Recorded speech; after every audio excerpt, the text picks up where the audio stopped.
Presentation says a lot about your food because, as you can see, my Mandazi platter is looking absolutely incredible. Today, we are going to be making some delicious Mandazi, which are going to need very basic ingredients, and as you can see, the outcome is perfect. I love enjoying my Mandazis over some tea or coffee. And if you're going to be serving your Mandazi as a dessert, you can dust with some icing sugar. Perfect. When buying yeast, always buy the small sachets because the yeast is always fresh, and because it's 2 teaspoons, you use it at a go.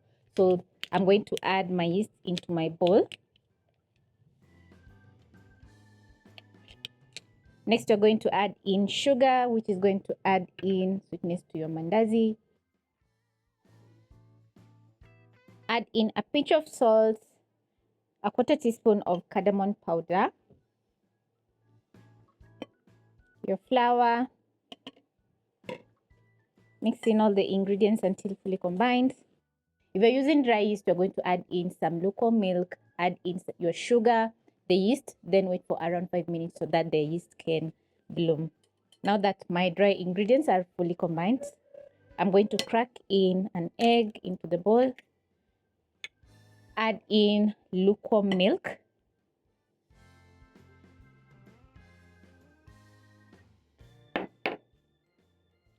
Two tablespoons of cooking oil. Go in with a spatula or a spoon and mix in the dry ingredients together with the wet until a shaggy dough is formed. Then you're going to go in with your hands and knead for around 2 to 4 minutes.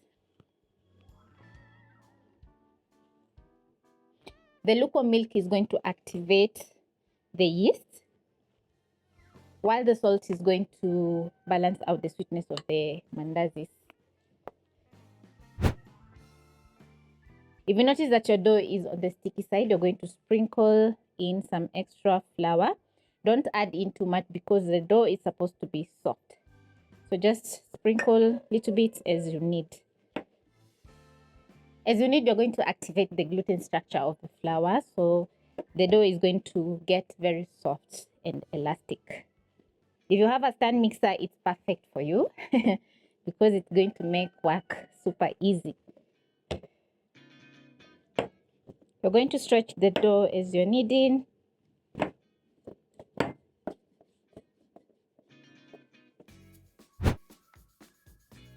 After 4 minutes, this is how the dough is going to be looking, and as you can see, it's not sticky at all.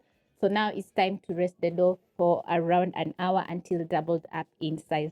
And this step is very crucial because resting the dough is going to make it very soft and elastic, and also the gluten structure of the dough is going to relax. So I'm going to add in a teaspoon of cooking oil, and this is going to prevent the dough from drying out while resting. Make sure to oil all sides. Cover with a cling film or a wet kitchen towel so that the dough can rest.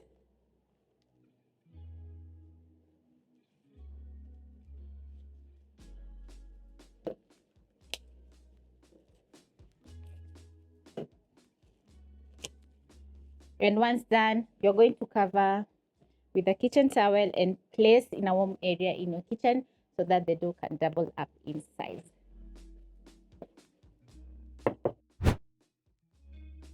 Once your dough is ready,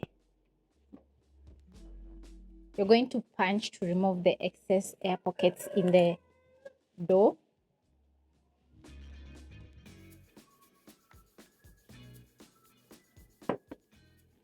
Sprinkle some flour on your countertop, then you're going to transfer your dough. You're going to knead your dough for around 30 seconds. Once done, you're going to divide the dough in half, just like this. I'm going to place one half aside, back into my bowl. Work on the other piece by sprinkling in some more flour on my countertop because I'm going to be rolling out the dough. You're going to push the dough vertically and horizontally, just like this. And it's going to be very easy because the dough is very elastic. And as you're rolling out, you'll catch popping sounds. That is the excess air pockets in the dough. Roll out to 1/2 inch, just like this. And once you're done, you're going to use a knife or a pizza cutter. Cut off the ends.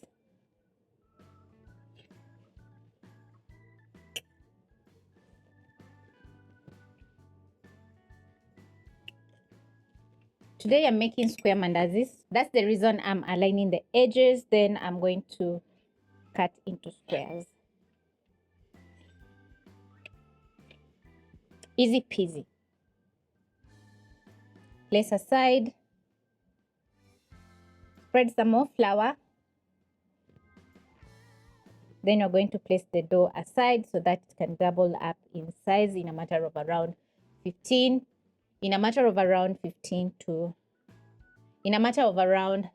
10 to 15 minutes.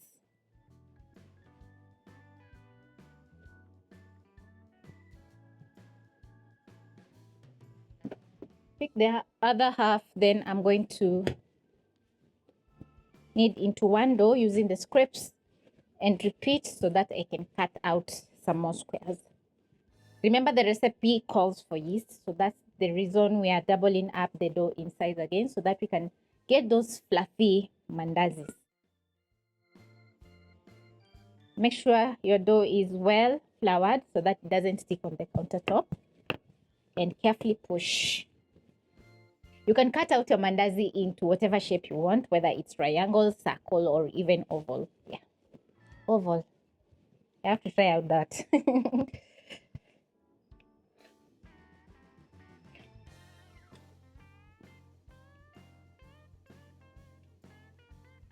I'm going to roll out once more to make sure the dough is not too thick.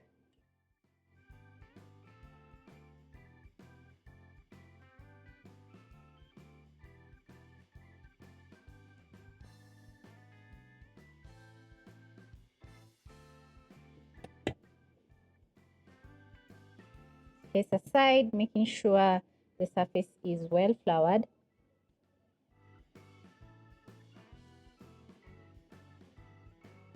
Once you're done, you're going to cover your dough so that it doesn't dry out, and then you're going to let it rest. 20 minutes in, I'm going to check on my dough, and as you can see, it has doubled up in size once more. When you place your index finger on the dough, it springs right back up. So that means that it's ready for frying.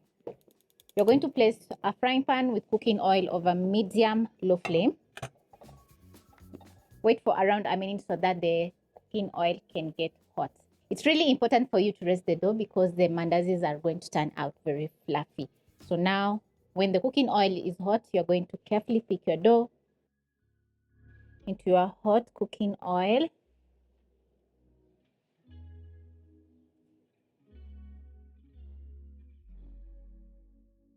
Immediately the pieces of dough hit the cooking oil, they're going to start frying. Hence, they're going to get a nice golden brown color.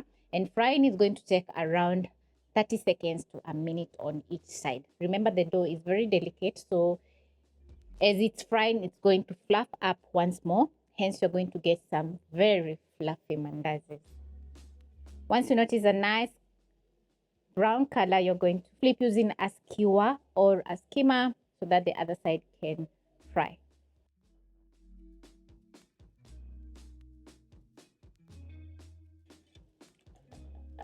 Once ready, this is how your mandazis are going to be looking.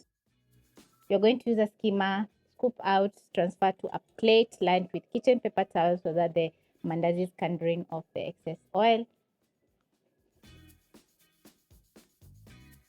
If you notice that your cooking oil is very hot, you're going to reduce the flames so that can cool a little bit before adding in your next round, because you want that perfect color.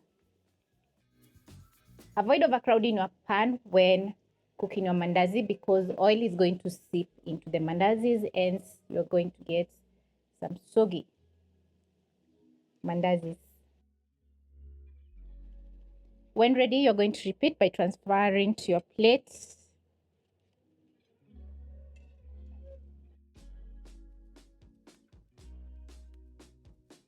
The mandazis are super hot, but I can't wait to try out. Just look how the inside is looking. Super fluffy, very delicious.